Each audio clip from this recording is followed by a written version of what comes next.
made the lives of students around the world so much more exciting than back in the day. You can type assignments so much faster than what you can write. We can message our friends and emails to anyone, or so it seems. But there's a dark side of the computer.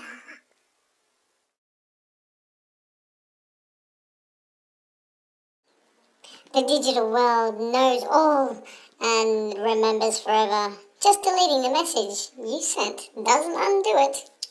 No, no, no. Deleting the history won't remove the fact that you've been there and done something. Concerned yet? Well, you should be. School, in particular, has no digital privacy for you.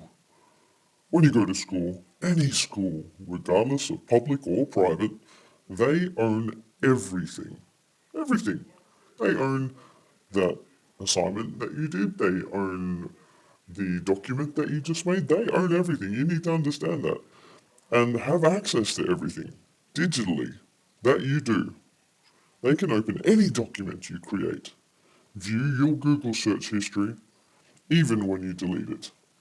Even when you delete it, that's a bit scary. There is a footprint there. They can see what videos you watched, how many times you watched them. They can see any websites that you opened, any links that you've clicked on, any email you've written, edited, sent, and deleted. Are you catching my drift yet?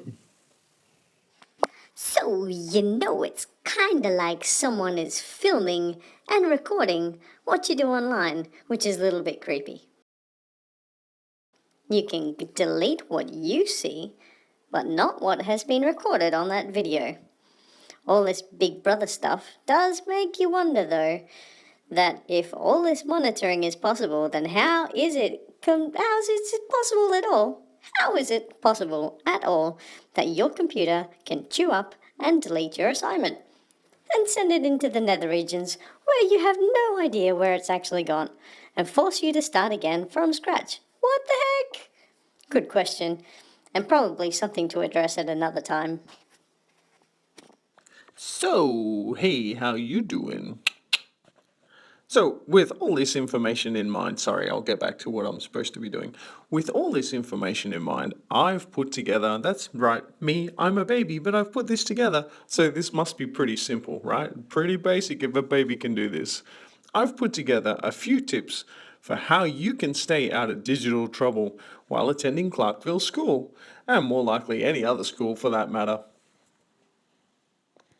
Here we go. Using the internet and school devices. YouTube, Google, and all other internet use, actually, will be for learning related purposes only. That's right, boys and girls, babies and adults. Learning purposes only. Students will only use the internet during supervised class sessions. Not during lunchtime, by the way, or morning tea, unless you've arranged that with your teacher prior to you using it. And by the way, this includes when you have internet connection already provided by your own device. What? Students using the school devices will not alter the settings or apps without teacher permission. Now, I know what you're thinking. This just sounds like it's a bit over the top, but you guys need to understand what you're playing for here. Failure to follow these digital citizenship student guidelines will result in a 2-week device ban at the teacher's discretion. And you need to remember that at the end of the day, we're all here to help you be amazing people. We want you to be focused on being amazing. So, that can only happen when you're actually doing the right thing during your school day. So, are you getting the hint yet? You don't actually own anything here. It's all owned by the government. Well, actually, the education department, but it's kind of the same thing. So, number 2, using Google Apps and email. Very importantly, because we use these every single day. Pretty much. Mostly. Nearly every day. Well, some people might use them more than once a day. But anyway, Google Docs, slides, sites, etc. can be monitored by all Clarkville teachers. Just so you know, all of them. Not just some of them, but all of Clarkville teachers. The content in these apps must be appropriate for school use and related to learning because we're here to learn. We're here to learn the lots of things to count and to do other things. Anyway, collaborative use of Google Docs and other apps must be respectful to all members shared into the doc sites. So be kind to everyone and we'll be sweet as, bro. Email accounts can be accessed by teachers at any time. You need to understand that any time a teacher wants to check out what's in your email, or even in your email trash, for that matter, they can, because there's no such thing as privacy at school here.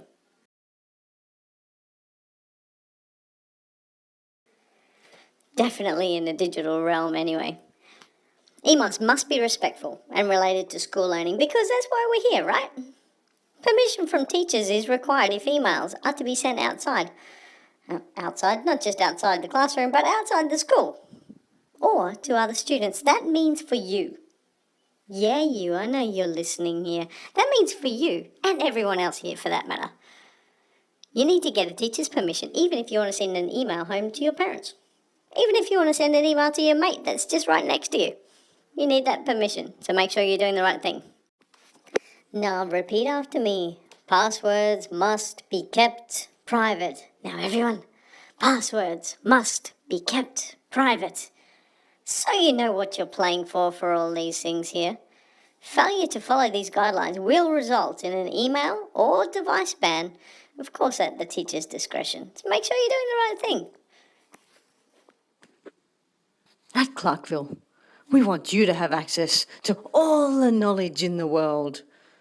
And as Spider-Man will tell you, but I'm pretty sure you can tell that I'm not Spider-Man, but he's my mate and I happen to know him. He just lives down the road from me. Anyway, Spider-Man would tell you with great power, with great power, comes great responsibility. But that's not how he would say it. He would say it like this. With great power comes great responsibility. We go out of our way at Clarkville here to create engaging tasks that give you the choice and flexibility of completing them in a way that helps you learn best. Are you sensing a central theme here? We're actually here to help you.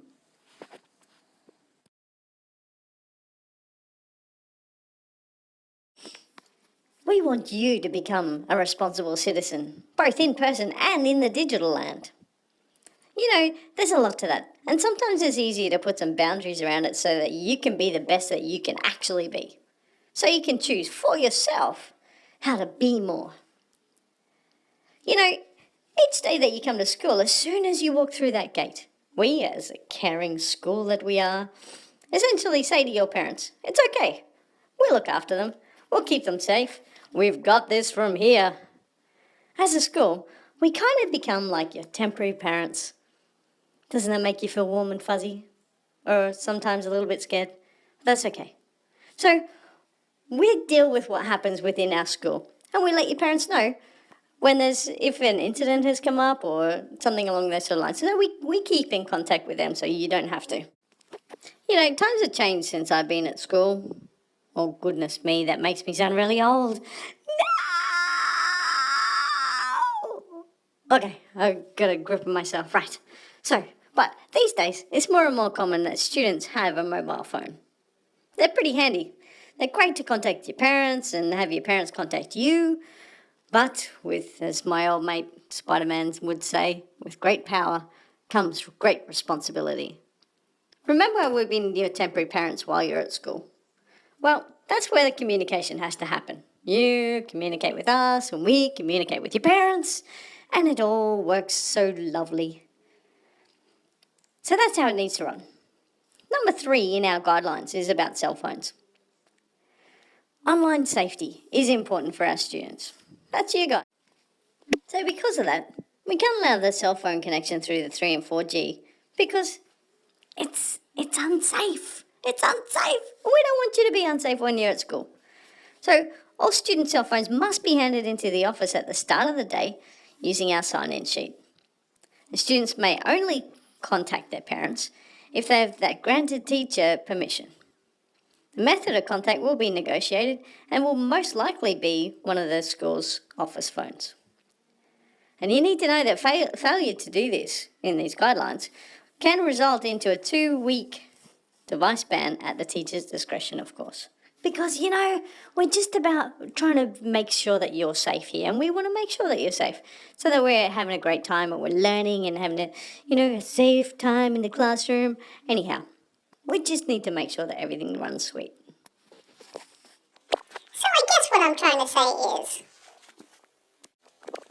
make sure that you know How to be safe. online and How to be an awesome and responsible digital citizen.